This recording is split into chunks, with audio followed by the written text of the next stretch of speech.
பலூனை ஊதும் பாட்டில். குழந்தைங்களா, நீங்க வழக்கமா பலூனை எப்படி ஊதி பெருசாக்குவீங்க? வாய் வச்சு காத்த ஊதி தானே. ஆனா இன்னைக்கு நாம பலூனை ஒரு பாட்டில் வச்சு ஊதி பெருசாக்க போறோம். ஆச்சரியமா இருக்கா குட்டீஸ்? வாங்க செய்யலாம். இதை செய்ய தேவையான பொருட்கள்: பிளாஸ்டிக் பாட்டில், பலூன், ஸ்ட்ரா, பசை, கத்தரிக்கோல் இதெல்லாம் வேணும். ஒரு 1.5 லிட்டர் பிளாஸ்டிக் தண்ணீர் பாட்டில எடுத்துக்கோங்க. அதோட அடிப்பகுதிக்கு கொஞ்சம் மேல இப்போ பார்க்குற இடத்துல ஒரு துளை போடுங்க. இந்த துளைக்குள்ள நாம வச்சிருக்கிற கெட்டியான ஸ்ட்ராவை உள்ள நுழைங்க. இந்த ஸ்ட்ரா துண்டு அசையாம இருக்க அதை சுத்தி பசை வச்சு ஒட்டி காய வச்சிடுங்க.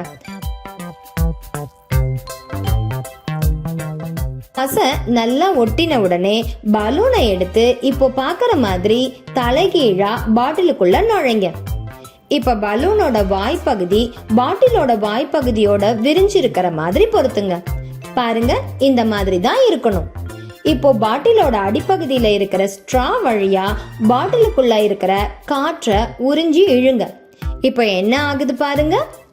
அட, காத்தை இழுத்தா பலூன் விரிஞ்சு பெருசாகுதே. இது எப்படி?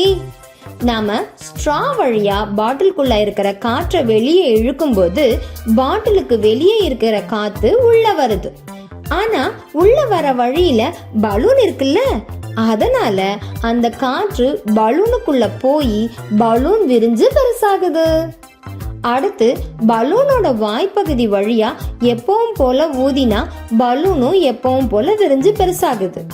பலூனை நல்லா ஊதின பிறகு அடிப்பகுதியில இருக்கக்கூடிய ஸ்ட்ராவை விரலால நல்லா அழுத்தி இறுக்கமா பிடிச்சுக்கோங்க. இப்ப என்ன நடக்குது?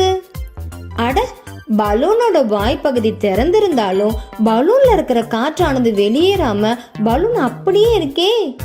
இதுக்கு என்ன காரணம்?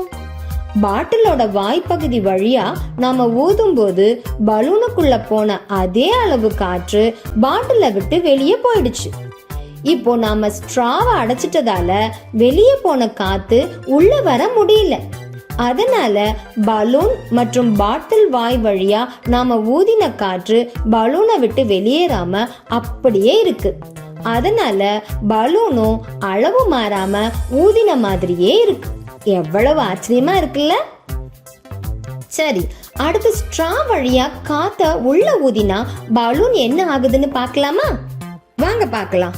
பாருங்க, பலூன் வெளிப்பக்கமா வந்து பெருசாகுது. இப்போ ஸ்ட்ரா வழியா காற்றை இழுங்க. உடனே பாட்டிலுக்கு உள்பக்கமா வந்து பெருசாகுது. அப்போ காற்றை ஊதினாலும் உள்ள இழுத்தாலும் பலூன் உப்பி பெருசாகுது. அட, உண்மையாவே ஆச்சரியமா தான் இருக்கு. நாம செஞ்ச இந்த செயல்பாடு உங்களுக்கு ரொம்ப பிடிச்சிருக்கும்னு நம்புறேன் குட்டீஸ்.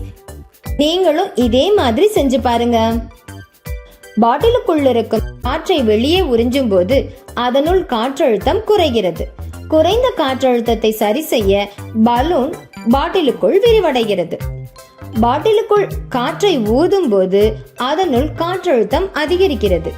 அதிக காற்றழுத்தம் பலூனை வெளிநோக்கி தள்ளி பாட்டிலுக்கு வெளியே பலூனை விரிவடைய செய்கிறது.